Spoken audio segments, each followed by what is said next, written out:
जय हिंद दोस्तों, अनदर व्हिडिओमध्ये आज तुमचं स्वागत आहे।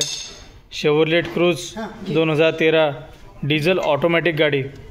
या गाडीचे क्लच प्लेट ही साधारणतः अशी असते। या गाडीचा व्हिडिओ तुम्हाला यूट्यूबवर मिळणार नाही।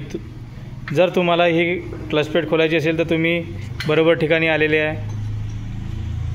फक्त व्हिडिओ बघा, मी तुम्हाला स्पष्टपणे सगळं सांगत राहतो। तर ही गाडी आहे डिझेल ऑटोमॅटिक। याचं इंजन पूर्ण बसलेलं आहे। आम्ही हे इंजन बदलून दुसरं इंजन टाकत आहे। याची क्लच प्लेट प्रेशर प्लेट खोलताना काही बोल्ट पाठीमागे येतात। हे विशाल दादा आणि हे पण विशाल दादा, म्हणून आपल्या चॅनलचं नाव V14 आहे। तर गाईज, याला साधारणतः 6 बोल्ट येतात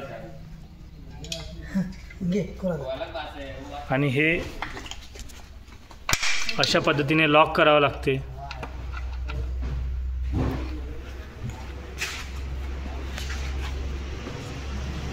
आणि पाठीमागून इथे अशा प्रकारे एक जागा दिलेली असते, जिथून आपण रॅचेट लावून हे उघडू शकतो। 18 नंबरचं आणि याचे बोल्टची साईज 18 आहे। आपले विशाल दादा हेच आपल्याला माहिती देत आहे। तर हे बोल्ट बघा कसे चपटे असतात।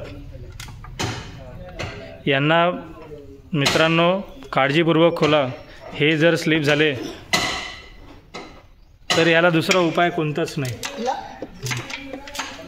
विशाल दादासारखे शांततेत तुम्हाला काम करणं शिकावं लागणार, तेव्हाच तुम्ही एक सक्सेसफुल मेकॅनिक बनणार।